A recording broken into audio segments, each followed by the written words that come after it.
আমি মাপসরাকে ভালোবাসি। তুই কি জানিস কেউ আর কোন দুঃসাহসকে ভালোবেসেছিস? আমি শুরুতে ভালোবাসিনি, সে আমাকে বলেছে যে সে আমায় ভালোবাসে। তারপর থেকে আমি তাকে নিয়ে ফিল করা শুরু করি। দেখ, তোকে বেশি কিছু বলবো না, তবে একটু বলবো যে মাপসরার সাথে তোর যায় না, কারণ সে পরিয়ার্থী মানুষ। তার থেকে বড় কথা হচ্ছে সে পরিপালকের উত্তরাধিকারী। সে ভবিষ্যৎ রানী পরিপালকের, আর আমি তার বাবা আল যাবে। আমি পরিপালকের রাজা। আমি চাই না তোর সাথে ওর কিছু হোক, তবে সে বায়না করে বসে আছে যে তোকে তার চাই। বাবা ওই মেয়ের স্বপ্ন অপূর্ণ রাখবো তেমন বাবা আমি নই। হ্যাঁ, তবে তুই যদি আমার দেখানো পন্থা অবলম্বন করিস তাহলে তুই মাপসরাকে পাবি। তোর পরি হয়ে যেতে হবে, আর তোকে আমাদের জগতে চলে যেতে হবে। না না, আমি এটা পারবো না। আমি আমার মা বাবাকে ছেড়ে কোথাও যাব না। তবে আমি মাপসরাকেও চাই, কিন্তু আমি পরি হতে পারবো না। তাহলে তোর ভালো, তুই বোঝ। তবে তোকে কিছুটা সময় দিলাম ভাবার জন্য। ভেবে চিনতে পরে জবাব দিস। এখন আমাদের সময় যে আমাদের যাওয়া দরকার। হ্যাঁ, তোকে আসার সাথে সাথে লাঠিতে দিয়ে বাড়ি মেরেছি কেন জানিস? জানিস তো? তাহলে শোন। বাড়ি মারার তোর সমস্ত খেয়াল ছিল তোর শরীরের দিকে, আর আমার সেই সুযোগে আমাদের রূপ পরিবর্তন করে নিয়েছে। না হয় তুই যদি আমাদের রূপ পরিবর্তন করা দেখতি, তাহলে তোর চোখ অন্ধ হয়ে যেত। তেমনটা করতে হয়েছে। এটা বলে আরেকটা বাড়ি বসিয়ে দেয় আকাশের পিঠে। আবার চেঁচিয়ে উঠলাম সারের মতো করে। এই সুযোগে ওরা রূপ পরিবর্তন করে চলে গেল। মাটি থেকে বিছানায় উঠে গায়ে লিয়ে দিলাম। ব্যথায় শরীরটা কাতর হয়ে গিয়েছে। এত সময় ওনারা সামনে থাকায় ব্যথাটা তেমন একটা অনুভব হচ্ছিল না, কারণ ফোকাস ওনাদের দিকে ছিল। কিন্তু এখন শরীরটা যেন হাল ছেড়ে দিয়েছে, আর সহ্য হচ্ছে না। অসহায়ের মতো শুয়ে আছি। শুয়ে বিছানার এপাশ ওপাশ গড়াগড়ি করছি, মনে হচ্ছে জ্বর আসতে চলেছে। গা আগুনের মতন গরম হয়ে গিয়েছে। একটু পর অনুভব করলাম কে একজন আমার রুমে এসেছে। ঘাড় ঘুরে তাকাবো সেই শক্তিটাও নেই শরীরে। তা বহু কষ্টে ঘাড় ঘোরালাম। ঘাড় ঘোরাতেই তো বড় ধরনের একটা শখ খেলাম। মাপসুর আমার পাশে বসে আছে। এই, তুমি এখানে কেন? কোনো উত্তর নেই। এই কথা বলছো না কেন? কি হয়েছে তোমার? সাথে সাথে মাপসুরা হু করে কান্না করে দিল। আল্লাহ, এই কান্না করছো কেন? এই তুই চুপ, একটা কথা বলবি না। চুপ করে শুয়ে থাক। মাপসুরের কান্না দেখে নিজেরই খারাপ লাগছে। মেয়েটা কান্না করছে কেন? সে আমাকে অবাক করিয়ে দিয়ে আমার গা থেকে শার্টটা খুলে ফেলল। এই কি করছো তুমি? তোকে বলেছি চুপ থাকতে। বেশি বকবক করতে না করেছি। রাগুটাপিতে চোখ দুইটা নিয়ে নেব তোর। আল্লাহ, কি করছি আমি? তুমি এত রেগে আছো কেন? ঠাস করে থাপ্পড় বসিয়ে দিল আকাশের গালে। হা করে তাকিয়ে আছে মাপসুরার দিকে। এই, তোকে একটা কথা কতবার বলতে? হ্যাঁ বলেছি, হ্যাঁ চুপ থাকতে। এবার আর কোনো কথা বললাম না। এবার তো থাপ্পড় মেরেছে। আল্লাহ জানে রাগের মাথায় পরের বার কি করবে। মাপসুরা আমার শার্টটা ফুলের উপর ছুঁড়ে মারল। তারপর আমার পিঠের মধ্যে চুমু খেতে আরম্ভ করলো। যেখানে ওরা আমাকে মেরেছিল চুমু খাচ্ছে আর ফুপি ফুপি কান্না করছে। এই লক্ষ্মী পরি আমার কান্না করে না। তো কাব্য কত জোরে মেরেছে, একদম মায়া দেওয়া নেই ওনার মধ্যে। আমার কলিজাকে মারে। হ্যাঁ, আরেকবার খানে আমার কলিজার গায়ে হাত দিই দেখুক, পুরো পরিপালক সহ কাঁপিয়ে ফেলবো আমি। আমার নামও মাপসরা। হে আকাশ, তোমার শরীর খুব ব্যথা করছে তাই না? এই না না, একদম না। একটু আগে করছিল তুমি যখন চুমু খেলে, তখন আর কি সমস্ত ব্যথা কোথায় যেন ওটা হয়ে গেছে। আজকের পর তোমার গায়ে যে হাত দেবে তার অবস্থা আমি খারাপ করে দিব, চাই সে যে হোক আমার বাবা। মাপসরের কথা শুনে ওর সাথে বুকের সাথে টেনে নিলাম। যারা মাপসরা, তোমার মতন আমাকে কোনোদিন কেউ ভালোবাসেনি। আমি তোমাকে কখনো হারাতে চাই না, আমিও চাই না তোমাকে হারাতে। আমার তোমাকেই চাই, কিন্তু একটা জিনিসের জন্য তোমাকে আপন করতে পারছি না। কি সেটা? তুমি মানুষ আর আমি পড়ি। এই গণ্ডিটা পার হতে পারলেই আমরা এক হয়ে যাব। সেটা কিভাবে পার হবে? তুমি পরি হয়ে যাও। মাপসুরার কথা শুনে ভেতরটা ছ্যাদ করে উঠল। কি বললো সেটা? পৃথিবীতে থাকার কোনো উৎস হয়তো নেই, কারণ কেউ তো আমায় ভালোবাসে না। মা বাবা কেউ না, কিন্তু দুনিয়ায় তো একটা মায়া আছে। সবকিছু ফেলে কিভাবে পরি হব আমি? না, এটা হব না আমি। এই কি ভাবছ? হবে তো তুমি পরি। আমাকে একটু ভাবার জন্য সময় দাও। আর এখন এসব কথা রাখো। অনেকদিন পর তোমার কাছে পেয়েছি, মন ভরে দেখতে দাও। আচ্ছা নাও দেখো। মাপসুরাকে বুকে নিয়ে শুয়ে আছি। সে একটু পরপর শরীরে চুমু খাচ্ছে, কখনো ঠোঁটে কখনো বুকে, যা ইচ্ছা হচ্ছে তাই করছে। একটু পর, এই আমরা না চলে যেতে হবে। বাবার সাথে রাগারাগি করে তোমার কাছে এসেছি, এখন না গেলে পরে ঝামেলা করবে। আচ্ছা ঠিক আছে যাও। চোখ বন্ধ করো, আমি যতক্ষণ না বলবো তুমি চোখ খুলবে না। আচ্ছা নাও, চোখ বন্ধ করলাম। সে আমার ঠোঁটের মধ্যে একটা চুমু দিয়ে হাওয়া হয়ে গেল। অদৃশ্য থেকে একটা আওয়াজ আসলো যে এবার চোখ খুলু। চোখ খুলে কাউকেই দেখতে পেলাম না। শুয়ে ভাবছি যে করে হোক মাপসুরাকে আমার চাই, কিন্তু সে যে বলল পরি হওয়া ছাড়া তাকে নিজের করা যাবে না। কিন্তু আমি তো দুনিয়ার মায়া ত্যাগ করবো না। হ্যাঁ, ওকে আমি ভালোবাসি, কিন্তু আমি তো আমার পৃথিবীটাকেও ভালোবাসি। আল্লাহ, কি করবো আমি এখন? তখনই আমার মাথায় আসলো আরে আরো অপর কথা, যে আমার সবচেয়ে কাছে মানুষ আপন বোন মনে হয় ওর চেয়ে বেশি দেখভাল করতে পারবে না আমার। ছোট থাকতেই মা বাবাকে হারায়, তারপর আম্মা তাকে আমাদের ঘরে নিয়ে আসি। আম্মু কখনো দুজনকে আলাদা চোখে দেখতো না, নিজের মেয়ের মতোই দেখতো। কিন্তু আম্মু মারা যাওয়ার পর আব্বু সৎমাকে বিয়ে করে, আর তিনি আপুর বের করে দেন তিনি আপুকে। সে আলাদা থাকে কিন্তু সবসময় আমার দেখভাল করেন। রাতের বেলা আপুকে ফোন দিলাম, 2বার রিং পড়তে আপু রিসিভ করলো। কিরে ভাইয়া, কে তোরাতে ফোন দিলি যে? কোনো সমস্যা হয়েছে নাকি? হ্যাঁ আপু, অনেক বড় সমস্যা। বাড়িতে ঠিক আছিস তো? তোর কিছু হয়নি তো? আরে না, তেমন কিছু না, আমার কিছুই হয়নি। তবে একটা সমস্যা হয়েছে, সেটা তোকে সামনাসামনি বলবো। সকালে বাসায় আসবো আমি। আচ্ছা ঠিক আছে। তারপর ফোন রেখে দিলাম। আপুকে বলে দেখি সমস্ত ঘটনা। আমি জানি আপু এর কোনো হাল বের করে দেবে। সকালবেলায় ঘুম থেকে উঠে চলে গেলাম আপুর বাসায়। শুক্রবার ছিল তাই অফিস বন্ধ। যাক, সময়টা একটা পারফেক্ট হয়েছে। আরও আপুকে সবটা খুলে বললাম। সে আমার দিকে চোখ বড় বড় করে তাকিয়ে আছে। আপু, তুই এভাবে তাকিয়ে আছিস কেন? শেষমেশ তুই পরীর সাথে প্রেম করে বসলি। দুনিয়ায় মেয়ের অভাব ছিল? হ্যাঁ আপু, প্লিজ এভাবে বলিস না, আমি ওকে খুব ভালোবাসি। প্লিজ তুই একটা কিছু কর। আচ্ছা দাঁড়া তুই, আমি রেডি হয়ে আসছি, তোকে একজনের কাছে নিয়ে যাব। আপু রেডি হয়ে আসলো। তারপর আপু আমাকে একটা কবিরাজের কাছে নিয়ে গেল। ওনাকে সমস্তটা খুলে বললাম। এখন তুমি কি করতে চাও? আমি চাই সে আমার সাথে দুনিয়ার সংসার করুক। আমি যেন পরি হতে না হয় আমার, আর আমি তার দুনিয়াতে যেতে চাই না। কিছুটা সময় দাও আমাকে, আমি মন্ত্রের বইটা খুলে দেখি। ওকে। উনি মন্ত্রের বইটা খুলে কি যেন ঘাটাঘাটি করলো। একটু পর এসে বলল, দেখো, একটাই উপায় আছে, তবে সেটা খুবই কঠিন। এই একটা উপায়টা, এটা যদি করতে পারো তাহলে সে তোমার সাথেই দুনিয়াতে থাকবে, না হয়তো সে চিরদিনের জন্য তোমার থেকে দূরে চলে যাবে। ওকে, ঠিক আছে, আমি রাজি। কারণ একটা রিস্ক তো নিতেই হবে। সবকিছুতে নিজের ফ্যাসিলিটি খুঁজলে তো আর হবে না। তিনি আমাকে একটা উপায় বলে দিল, আর একটা পানি পড়া দিল, যেটা কাজ করার পর ওর মুখে ছিটিয়ে দিতে বলল, না হয় ওর নাকি খুব কষ্ট হবে। কবিরাজকে হাদিয়া দিয়ে আপুর সাথে বাসায় চলে আসলাম। আপু আপুর বাসায় চলে গেল, আর আমি আমার বাসায়। রাতের বেলায় মাপসুরের জন্য অপেক্ষা করছি, কখন সে আসবে। অপেক্ষার অবসান ঘটিয়ে রাত 2টো বাজে আসলো। এসে আমাকে জড়িয়ে ধরল, জড়িয়ে ধরে বুকের ওপরে শুয়ে আছে। কি করে আমার কলিজাটা? এই তো তোমার কথা ভাবছিলাম। কবিরাজের কথা মতন জিনিসটা বালিশের পাশে রেখে দিয়েছিলাম। সুযোগ পেতেই মাপসুরা চুলগুলো মুঠো করে ধরে কাঁচি দিয়ে ক্রাশ করে কেটে ফেললাম। মাপসুরা সজোর এক চিৎকার মারল। সাথে সাথে পাশের রুম থেকে সৎমা উঠে দৌড়ে আসলো, আর মাপসুরা আমার বুক থেকে সরে গিয়ে ফ্লোরের মধ্যে সাপের মতন গড়াগড়ি করতে আরম্ভ করছে। জিনিসগুলো বালিশের পাশে রেখে দিয়েছি। সুযোগ পেতেই মাপসুরার চুলগুলো মুঠো করে ধরে কেটে ফেললাম। কবিরাজের দেয়া পানিটা মাপসুরা ছড়িয়ে ছিটিয়ে মারলাম। সাথে সাথে সে মানুষের রূপে ধারণ করলো। সৎমা এসে দেখে একটা মেয়ে ফ্লোরের উপরে পড়ে আছে, আর আমি পাশে দাঁড়িয়ে আছি। তিনি আমার দিকে হা করে তাকিয়ে আছে। কি করব ভেবে পাচ্ছি না। মাপসুরাকে তো মানুষ বানিয়ে ফেললাম, কিন্তু আমাদের কিভাবে বুঝবো? আকাশ, কি হচ্ছে এখানে? আম্মু, আসলে টাকার বলতে হবে না, আমি সবটা জেনে গেছি।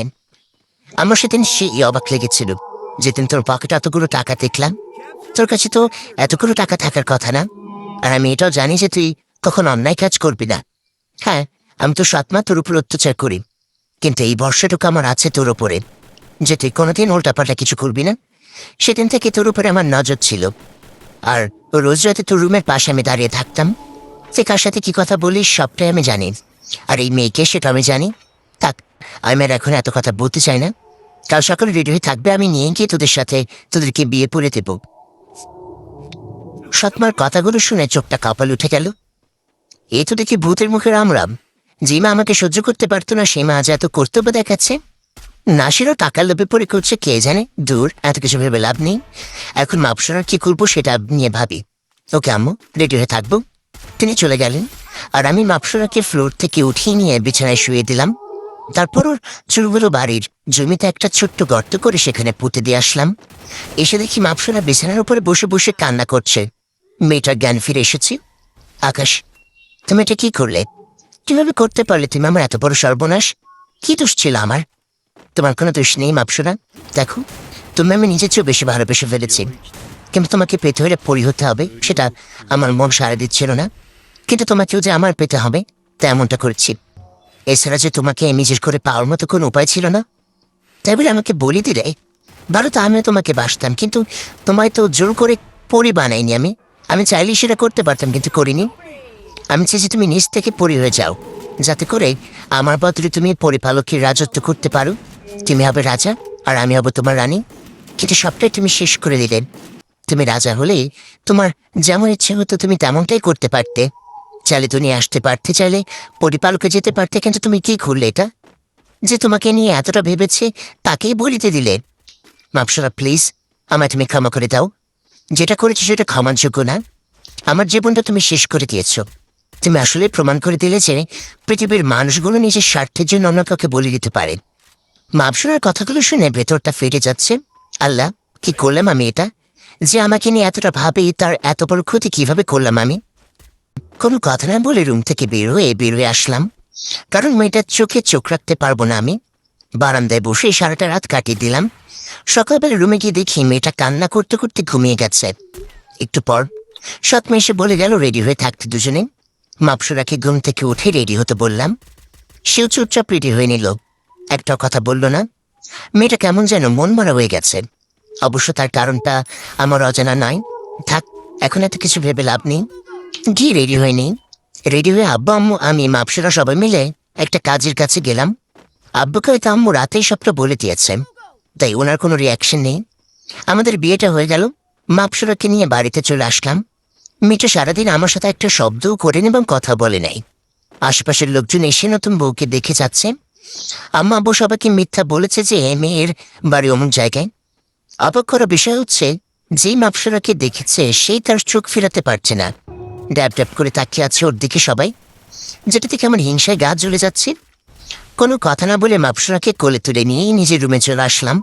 আমার বউ আমি দেখবো, অন্য কেউ কেন দেখবে? রাতের বেলায় খেয়ে দিয়ে শুয়ে আছি। মাপসুরা কোনো কিছু খায়নি। হাজারবার বলেছি খেতে, কিন্তু কোনো রেসপন্স করেনি। তার জোরাজুরি করেনি। মাপসুরাকে নিজের বুকে নিয়ে শুয়ে আছি। এমন সময় জানালার বাইরে তাকিয়ে দেখি দুনিয়াদারি মনে হয় এখনই উল্টে পাল্টে যাবে, এমন বাতাস শুরু হয়েছে। দুর্বাড়ি উড়ে চোখের উপরে আসছে জানলা দিয়ে। উল্ট উঠে জানালাটা বন্ধ করতে যাবো, ঠিক সেই সময় কেউ যেন আমাকে ধাক্কা দিয়ে ফ্লোরে ফেলে দেয়। বেকায়দাভাবে ফ্লোরে পড়ায় হাতের উপরে সেইভাবে চোট লেগেছে। মাপসরার সাথে সাথে শোয়া থেকে উঠে দৌড়ে আসলো।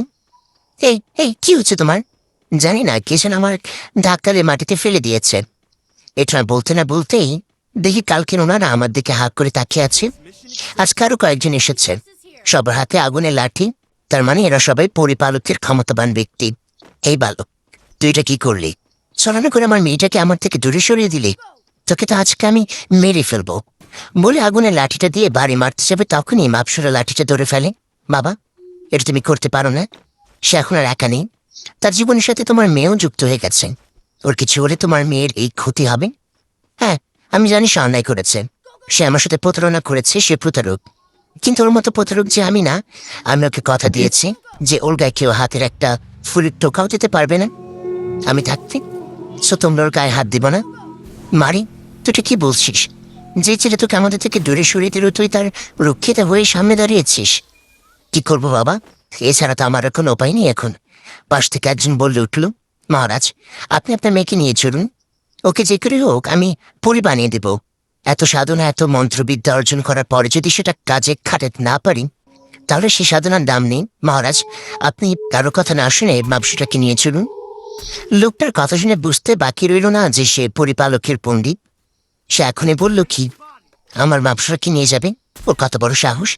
তুই যত বড় জাদুকর হোস না কেন, সেটা পরিপালকে, কিন্তু দুনিয়ার বুকে তুই কিছুই না।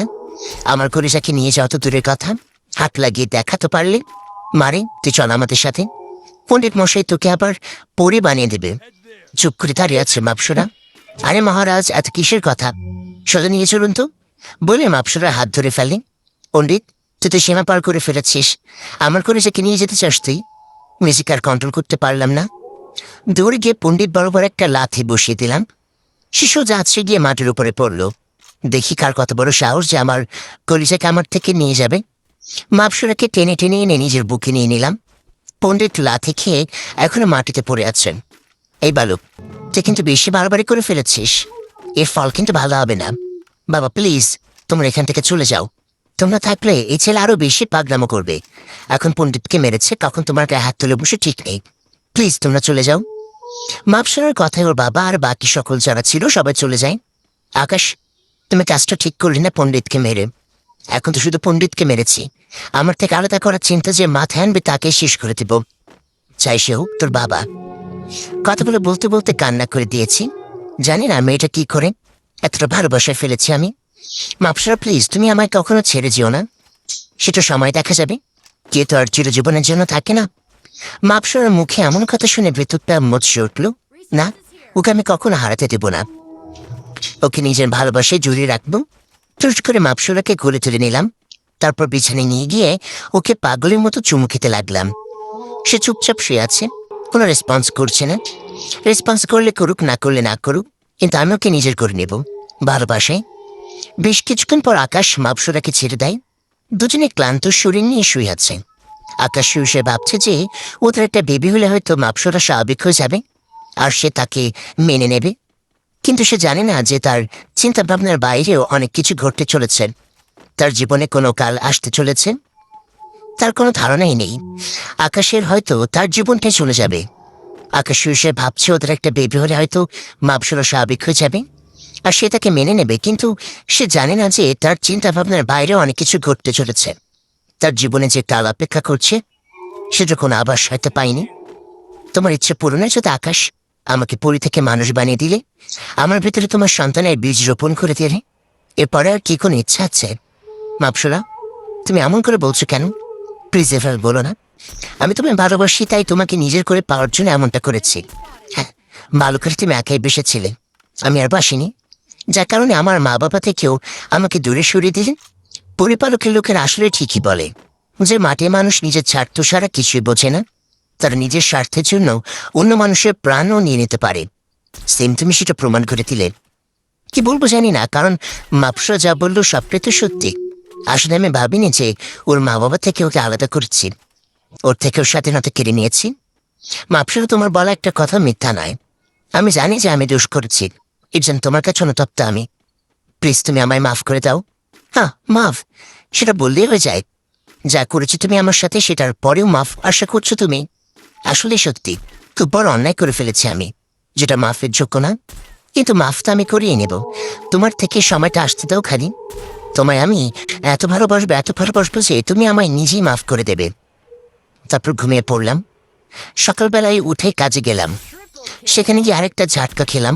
মালিক আমাকে হাজারটা কথা শোনালো যে গতকাল কেন আসলাম না। গতকাল আমার বিয়ে হয়েছিল মালিক। কি? গতকাল তোর বিয়ে ছিল আর তুই আমাদেরকে বলিসনি? মালিক, আসলে তাড়াহুড়ায় বিয়েটা হয়ে গেছে, আপনাদের দাওয়াত করে খাবো সময় করে। আচ্ছা যা, আর রাগ করে থাকতে পারলাম না তোর উপরে। আর যা, তোর 1 সপ্তাহ ছুটি, বউকে গিয়ে সময় দিন। ধন্যবাদ মালিক, দাঁড় তোর টাকাগুলো রাখ। 5,000 টাকা ধরিয়ে দিল। সেটা নিয়ে বাসায় চলে আসলাম। যদিও আমার কাছে টাকা ছিল, আস্তে আস্তে প্ল্যান করলাম যে মাপসুরাকে নিয়ে ঘুরতে বের হব। বাসায় পৌঁছে, এই মাপসুরা রেডি হয়ে নাও, আমরা ঘুরতে বের হব। এখন এমন সময় আম্মা আসে রুমে। ঘুরতেছি ভালো কথা, কিন্তু সাবধানে ঘোরাফেরা করবি, নতুন বৌমার যেন কিছু না হয়, আর তুইও সাবধানে যাবি। আচ্ছা আম্মু। তারপর তিনি চলে গেলেন। সৎমার আচরণে খেলে অবাক খেয়ে হচ্ছি আমি। অন্যদিকে মাপসুরা লক্ষ্মী মেয়ের মতো রেডি হয়ে নিল। তারপর দুজন মিলে ঘুরতে বের হলাম। প্রথমে একটা পার্কে গেলাম, ওকে নিয়ে পার্কে ঘুরছি, কিন্তু ওর কোনো রিয়াকশনই দেখতে পেলাম না। ঘুরতে আসছে যে মানুষের মনে কিছুটা প্রভাব পড়ে তেমন কিছু দেখলাম না। রোবটের মতো হেঁটে চলেছে আমার সাথে। আশেপাশে মানুষজন ড্যাব ড্যাব করে চলে তাকিয়ে আছে মাপসুরার দিকে। সে লেভেলে রাগ হচ্ছে এটা দেখে। আরে ভাই, তোরা তো নিজের পার্টনার নিয়ে এসেছিস, তারপরও কেন আমার বউকে খুঁটে খুঁটে দেখতে হবে? যায়, তার থাকবই না এখানে। মাপসুরাকে নিয়ে অন্য জায়গায় চলে গেলাম। সারাদিন দুজন মিলে খুব ঘোরাঘুরি করেছি, তারপর সন্ধ্যায় বাসে এসেছি। এসব কি হবে ভেবেছ আমি গড়ে যাব? না, কখনই না। আমার খুব ইচ্ছে ছিল আমার বউকে নিয়ে আমি এভাবে ঘুরবো, মনের আশা পূরণ করব। এখানেও নিজের স্বার্থের কথা ভাবলে নবসরা, তুমি আমায় ভুল বুঝেছ। থাক, বাদ দাও। আর এসব কথা যদি আমার জন্য থাকে তাহলে বলবো বাদ দাও, কারণ আমার মনে যে আঘাত করেছো সেটা তুমি কোনোদিনও যাবে না। মাপসুরার কথা শুনে চোখের কোণে পানি চলে আসলো, কিন্তু সেটা তাকে বুঝতে দিলাম না। রুম থেকে বের হয়ে আসলাম। এভাবেই দিন কাটতে লাগলো। 6 মাস পার হতে চলল। এই 6 মাসে মাপসুরাকে আমি আমার প্রতি দুর্বলও করতে পারিনি, বরং সে আরো স্ট্রং হয়ে গিয়েছে। আমার সাথে কথা বলা একদম অফ করে দিয়েছেন। এদিকে সে মা হতে চলেছে, এটা নিয়ে বেশ টেনশন হচ্ছে। একদিকে সে, একদিকে আমাদের বাবু, কিভাবে দুজনকে সামলাবো আমি ভেবে মাথা ফেটে যাচ্ছে। সে তো আমার সাথে কথা বলে না, নিজের শরীরেরও যত্ন নেয় না। সে যে মা হতে চলেছে তার ভিতরে কোনো অনুভূতি নেই, কিন্তু আমার তার কেয়ার করা ছাড়িনি। রোজ তাকে খাইয়ে দিয়ে রাত হলে বুকে নিয়ে ঘুমাই। ওয়াশরুমে গেলে একা যেতে দিই না, ওকে ওয়াশরুমে দিয়ে দরজার সামনে দাঁড়িয়ে থাকি। এসবের ভিড়ে নিজের শরীরের যত্ন নেওয়ার কথা বলে গিয়েছি। একদিন রাত্রিবেলায় মাপসুরাকে বুকে নিয়ে ঘুমিয়ে আছি, হঠাৎ করে সে চিৎকার করে উঠে ব্যথায় কান্না করতে করতে মেয়েটা জ্ঞান হারিয়ে ফেলে। কি করবো ভেবে পাচ্ছিলাম না। ডক্টরকে এনে দেখালাম, তিনি বলল এখন একটু এরকমই হবে, তবে সে বেশি উইক, ওকে যেন ফুল বেড রেস্টে দিয়ে দিই। তাই করলাম, মাপসুরাকে ফুল বেড রেস্টে দিয়ে দিলাম। ওর জ্ঞান এখনো ফিরে আসেনি। সকালবেলা ওর জ্ঞান ফিরে আসে, এদিকে সারা রাত আমি অঘুমা, চোখ দুটো ফুলে মনে হয় এখনই বের হয়ে যাবে। ওর জ্ঞান ফিরে আসতে সে আজীব রকমের পাগলামও শুরু করে দেয়। আমি বাবা মায়ের কাছে চলে যাব, আমাকে তুই বাবা মায়ের কাছে ছেড়ে দিয়ে আয়। মাপসুরা, কি বলছো তুমি আবল তাবল? হ্যাঁ, আমি ঠিকই বলছি, আমি বাবা মায়ের কাছে যাব, না হয় আমি তোর বাচ্চাকে মেরে ফেলবো। এটা শুনে তো থা হয়ে গেলাম, কি করবো ভেবে পাচ্ছি না। তাও কোনো মতে ওকে শান্ত করলাম, কিন্তু সে রীতিমতো এটা নিয়ে পাগলামও করে। খাবার খেতে চায় না। ওর এক কথা, সে তার বাবা মায়ের কাছে যাবে, ও আর এখানে থাকবে না, আমার সাথে সংসার করবে না। এরকম করতে করতে সে আরো দুর্বল হয়ে পড়ে। ওকে সামলানো পসিবল হচ্ছিল না। এক পর্যায়ে না পারতে সিদ্ধান্ত নিলাম ওকে মুক্তি দিয়ে দেব। যেহেতু আমার সাথে সংসারও করতেই চায় না, তারা জোর করবো না। আমাদের বাচ্চার মুখের দিকে তাকিয়ে সারা জীবন পার করে দেব। তোমায় মুক্তি দিয়ে দেব, তবে একটা শর্তে। কি শর্ত? আমাদের বাবু তুমি নষ্ট করতে পারবে না। সে হওয়ার পর তুমি তাকে আমার কাছে দিয়ে যাবে। আচ্ছা ঠিক আছে। আর আমার এই সন্তান আমি চাই না, ওকে রেখে আমি কি করব? সে হলে তোমার কাছে পৌঁছে দেবো আমি। ওকে, তাহলে একটা দিন সময় দাও আমায়, তোমাকে তোমার বাবা মার কাছে ফিরিয়ে দিয়েব আমি। এটা বলে সকালবেলা ঘর থেকে বেরিয়ে আসলাম। সারাদিন আর ঘরে গেলাম না। সারাদিন নদীর পাড়ে বসে বসে চোখের পানি ঝরিয়েছি। আমি ভাবতে পারছি না যে আজকের পর মাপসুরা আর আমার কাছে থাকবে না। রাত 11টায় বাসায় ফিরলাম, কারোর সাথে কোনো কথা বললাম না। মা জিজ্ঞাসা করছে কি হয়েছে আমার, আমি কিছুই বলিনি, চুপচাপ রুমে চলে এলাম। এসে দেখি মাপসুরা আমার দিকে চেয়ে আছে। হয়তো কিছুটা বলতে চাই, কিন্তু সেটার সুযোগ দিলাম না আমি। কাপড় চেঞ্জ করে বাইরে বেরোয় আসলাম। কবিরাজ আমায় বলেছিল আমি যদি ওর চুলগুলো ওকে ফিরে দিই, তাহলে সে আমায় আবার নিজের ক্ষমতা ফিরে পাবে। তাই করলাম, যেখানে ওর চুলগুলো পুঁতেছিলাম সেখান থেকে চুলগুলো তুলে আনলাম। রাত 1টা বাজে, মাপসুরা এখনো ঘুমায়নি। মাপসুরা, তোমার একটা কথা বলি, বলো, কিন্তু আগে এটা বলো যে আমায় মুক্তি দেবে কখন। সেটা নিয়ে তোমার চিন্তা করতে হবে না, সেটা তুমি পেয়ে যাবে। কথা যখন দিয়েছি সেটা নড়চড় হবে না। হ্যাঁ, তাহলে বলো। বিশ্বাস করো, তোমায় খুব ভালোবাসি। জানি না তোমায় ছাড়া কি করে থাকবো আমি। তোমায় নিজের 1000টা স্বপ্ন নিয়ে দেখেছি যে আমার আজ রাতে কবর দিতে হবে, কিন্তু তাতে আফসোস নেই। তুমি ভালো থাকো আর নিজের খেয়াল রাখো। আর আমাদের বাবুটা হলে তুমি তাকে আমার কাছে দিয়ে যেও। কথাগুলো বলতে বলতে কান্না করে দিলাম। প্লিজ কান্না করো না, আর কথা দিলাম যে বাবু ওরে তোমাকে দিয়ে যাব। পকেট থেকে চুলগুলো বের করে মাপসরা হাতে ধরিয়ে দিলাম, আর নজর ঘুরে ফেললাম। সাথে সাথে তুফান শুরু হয়ে গেল। সমস্ত ঘরে জিনিসপত্র নড়াচড়া করছে। মনে হচ্ছে যেন কালবৈশাখী আমার ঘরে শুরু হয়ে যাবে। আমার দিকে তাকাও আকাশ। না, তোমার দিকে আর ফিরবো না, তাহলে নিজেকে কন্ট্রোল করতে পারবো না। তুমি চলে যাও। ওকে, চলে যাচ্ছি। তবে একটা কথা বলে যাই যাওয়ার আগে, আসসালামু আলাইকুম গাইস, কেমন আছেন সবাই? আশা করি সকলে খুবই ভালো আছেন। তো পর্বটি কেমন লাগলো সেটি অবশ্যই কমেন্ট করে জানাবেন। আর পরবর্তী পর্ব পেতে হলে অবশ্যই বেশি বেশি করে লাইক এবং কমেন্ট করতে হবে, কারণ আপনাদের প্রতিটি লাইক এবং কমেন্ট আমাকে পরবর্তী ভিডিও বানাতে উৎসাহিত করে। আর প্রিয় ভালোবাসার মানুষেরা, আপনারা চাইলেই কিন্তু গল্পটি শেয়ার করে আপনার কিছু প্রিয় মানুষকে শোনার সুযোগ করে দিতে পারেন। তো আজকের মতো এ পর্যন্তই। ভালো থাকবেন, সুস্থ থাকবেন। আল্লাহ হাফেজ গাইস।